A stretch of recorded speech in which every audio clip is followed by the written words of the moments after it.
வணக்கம். செல்வகுமாரின் முக்கடல் காற்று பற்றிய அறிவிப்பும் இலங்கைக்கான வானிலை ஆய்வறிக்கையும் அதோடு கணவாய் காற்று பற்றிய கணவாயில் காற்று எப்படி இருக்கும் அது குறித்த ஆய்வறிக்கையும் இணைந்தது. அதிகாரப்பூர்வ முக்கடல் காற்று பற்றிய அறிவிப்பிற்கு இந்திய வானிலை ஆராய்ச்சித்துறை அறிக்கையை பார்க்கவும். 2025 மே 31 சனிக்கிழமை அதிகாலை ஆய்வறிக்கை. தற்பொழுது அருணாச்சல பிரதேச நிலப்பகுதிகளில் நீடித்து கொண்டிருக்கூடிய காற்றழுத்த தாழ்வு நிலை காரணமாக வங்கக்கடலிலே வலுவான காற்று பயணித்து கொண்டு தான் இருக்கு அருணாச்சல பிரதேசத்தை நோக்கி. இதனால ஒட்டுமொத்த வங்கக்கடலில் அச்சுறுத்தும் காற்று இருக்கு. ஒட்டுமொத்த வங்கக்கடல் இருக்கு. அரபிக்கடலிலிருந்து குமரி முனை வழியாக வங்கக்கடலுக்கு போகக்கூடிய காற்று குமரி முனை மற்றும் மன்னார் வளைகுடா இலங்கை சுற்றுவட்டார கடற்பகுதி தென்மேற்கு வங்கக்கடல் பகுதி தமிழ்நாட்டின் கரையோர பகுதியெல்லாம் வலுவாக இருக்கு. கரையை ஒட்டி மீன்பிடிக்கலாம், ஆனால் கடலுக்குள்ளே இறங்க ஆழமாக போகக்கூடாது, அது மட்டும் இருக்குது இப்போது. ஆனால் குமரி முனை குமரி கடல் மன்னார் வளைகுடாவில் மீன்பிடித்ததை முற்றிலுமாக தவிர்த்து விடுங்கள். தமிழ்நாட்டில் ராமநாதபுரம் மாவட்ட கரையோரம் தொடங்கி திருவள்ளூர் கரையோரம் வரைக்கும் கரையோரத்தில் மீன்பிடிக்கலாம். ஆனால் ராமநாதபுரத்திற்கு தெற்கே குமரி வரை மீன்பிடித்தல் இறங்க வேண்டாம். குமரி முனை முதல் ராமநாதபுரம் தனுஷ்கோடி வரை வேண்டாம். இலங்கை சுற்றுவட்டாரம் வேண்டாம். பாக் ஜலசந்தியில் அதாவது கோடியக்கரை முனையை ஒட்டி மீன்பிடிக்கலாம். அப்படியே ஆந்திர பிரதேசம் வரைக்கும் மீன்பிடிக்கலாம். ஆனால் ஆடுகடலுக்கு போகக்கூடாது, கரையை ஒட்டித்தான் மீன்பிடிக்கணும். குமரி கடலும் மன்னார் வளைகுடாவும் வேண்டவே வேண்டாம். 65 கிலோமீட்டர் வேக காற்று இருக்கு. சரி சார், கரையோரத்தில் மீன்பிடிக்கலாம், காற்று இருக்குமா? சவாலோட தான் மீன்பிடிக்கணும். அச்சுறுத்தும் காற்று இருக்கு. திடீரென்று மாலை நேரத்தில் திடீர்னு சல்லுன்னு ஒரு காற்று, ஒரு 40-35 கிலோமீட்டருக்கு குறையாத காற்று திடீரென்று தெற்கில் இருந்து வடக்கு நோக்கி வீசும். இது வரக்கூடிய 4ஆம் தேதி வரை இருக்குங்க. காலையில் மீன்பிடிக்கலாம், மாலையில் காற்று இருக்கும். 4ஆம் தேதி வரைக்கும் இந்த அச்சுறுத்தல் காற்று இருக்கும். கணவாய் பகுதிகளிலையும் 4ஆம் தேதி வரைக்கும் காற்று இருக்கும்.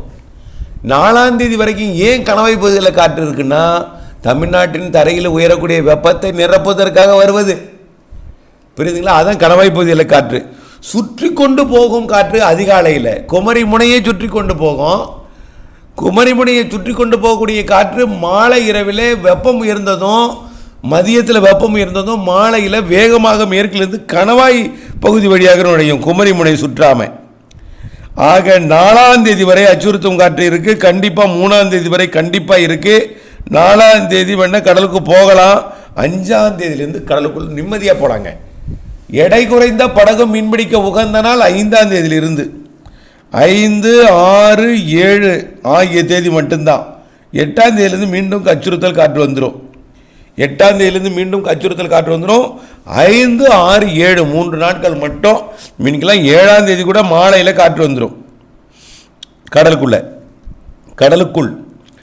ஆக இன்று கடல் ஓரம் அதிகாலை காலை மீன் பிடிக்கலாம். மாலையில் விட்டு வீசும் காற்று கரையோரத்தில் இருக்கும். 4ஆம் தேதி வரை இந்த மாலை நேர காற்று இருக்கும். குமரி முனை தூத்துக்குடி கடலோரம் மற்றும் மன்னார் வளைகுடா பகுதிகளில் 3ஆம் தேதி வரை கண்டிப்பாக வேண்டவே வேண்டாம். விசைப்படகு மற்றும் எடை குறைந்த படகு எதுக்குமே வேண்டாம். விசைப்படகும் வேண்டாம். 3ஆம் தேதி வரை அச்சுறுத்தும் காற்று மன்னார் வளைகுடா குமரி கடலில் இருக்கு. அரபிக்கடலோட தெற்கு பகுதியிலும் இருக்கு, அரபிக்கடலையும் இருக்கு. 3ஆம் தேதி வரை வேண்டாம். அரபிக்கடல், குமரிக்கடல், மன்னார் வளைகுடா. தமிழ்நாட்டில் ராமேஸ்வரத்துக்கு வடக்க சென்னை வரைக்கும் திருவள்ளூர் வரைக்கும் காலையில் மதியத்தில் மீன்பிடிக்கலாம். மாலை விட்டு கிழக்கு திசை காற்றும் தெற்கு திசை காற்று இருக்கும் மாலையில். அதுவும் 3ஆம் தேதி வரைக்கும் 4ஆம் தேதி வரைக்கும் இருக்கும்.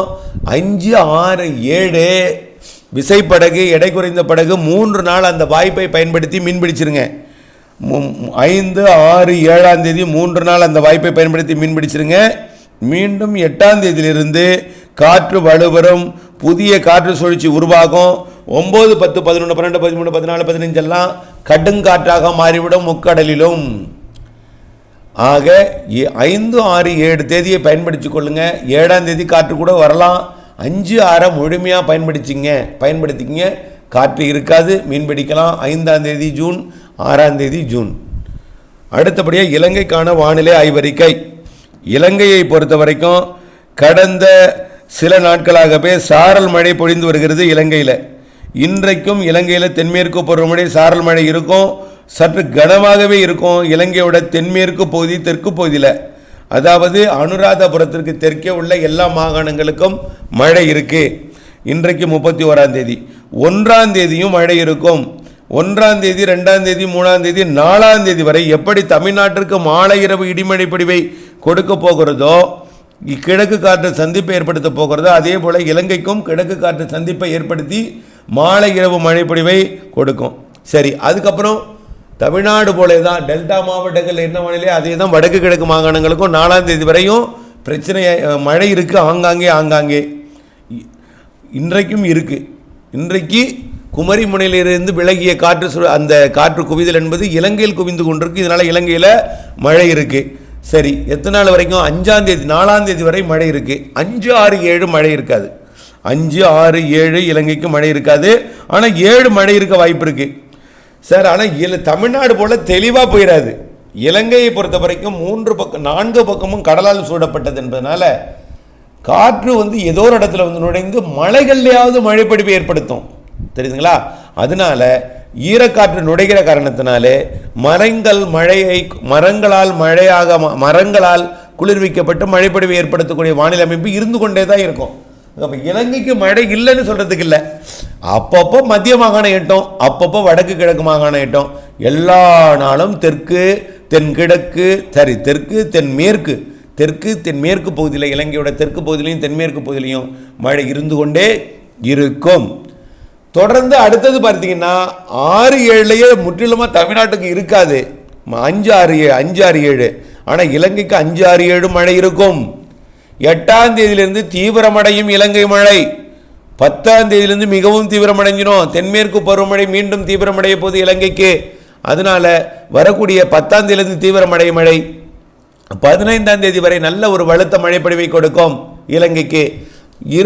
15ஆம் தேதியிலிருந்து 20ஆம் தேதி வரை ஒரு நிகழ்வும், 20ஆம் தேதியிலிருந்து 30ஆம் தேதிக்குள்ள ஒரு நிகழ்வும், ஜூனில் ஒரு வலுவான மழைப்பொழிவை கொடுக்கும் வகையில் 8லிருந்து 15க்குள் ஒரு காற்று சுழற்சியும், 15லிருந்து 20க்குள் ஒரு காற்றழுத்த தாழ்வு மண்டலம் வங்கக்கடல்லையும், 20லிருந்து 30க்குள் ஒரு மண்டலமும் இருக்க வாய்ப்பு இருக்குது. எல்லாமே ஒடிசா ஆந்திர பிரதேசத்தில் இருந்தாலும் தென்மேற்கு பருவக்காற்றை இலங்கை வழியாக ஊடுருவை செய்யும், மழைப்பொழிவை ஏற்படுத்தும் என்பதில் மாற்றமில்லை. தொடர்ந்து வானிலை ஆய்வறி கூட இணைந்திருங்கள். வானிலை அறிந்து விவசாயம் செய்யுங்கள். தெளிவாக அறிந்து புரிந்து உணர்ந்து விவசாயம் செய்யுங்கள். மழைநீரை சேகரியுங்கள். மழைநீரை சேகரித்து கைவசம் நீர்த்தேக்கி கவலை இல்லாமல் விவசாயம் செய்ய அன்போடு கேட்டுக்கொள்கிறேன். நன்றி.